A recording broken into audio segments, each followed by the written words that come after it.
Mustafa Mkulo amefungua maonyesho ya wizara hiyo katika kuadhimisha miaka 50 ya uhuru wa Tanzania bara katika viwanja vya Mnazi Mmoja jijini Dar es Salaam, ambapo pamoja na kuelezea mafanikio ya wizara hiyo kwa kipindi chote cha tangu uhuru, pia amezindua kitabu kinachoelezea historia ya wizara hiyo. Waziri Mkulo amesema ndani ya miaka 50 ya uhuru wa Tanzania bara, serikali imeweza kuboresha maisha ya watu wake na kukuza uchumi wa nchi kwa kutekeleza mikakati mbalimbali ya kuimarisha huduma muhimu za kijamii zikiwemo afya, elimu, miundombinu ya barabara na huduma ya maji. Mwandishi wetu Rahel Muhando amehudhuria ufunguzi wa maonyesho hayo na kutuandalia taarifa ifuatayo.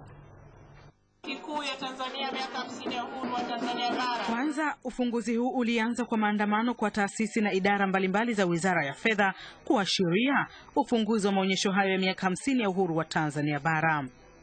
Kama hiyo haitoshi, kisha ngoma ya makirikiri.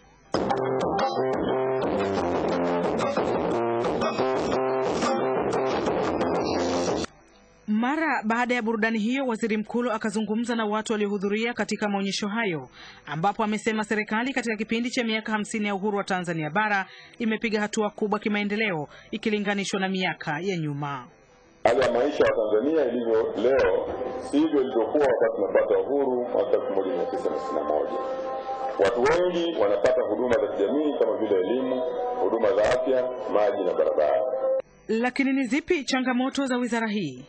Uhiari hafifu wa kulipa kodi kwa makundi yote ya walipa kodi, hususan katika kundi la sekta isiyo rasmi, yani informal sector. Udanganyifu na ukwepaji wa ushuru wa forodha na kodi nyingine. Na hatimaye Waziri Mkulo akazindua kitabu kinachoelezea historia ya wizara hiyo.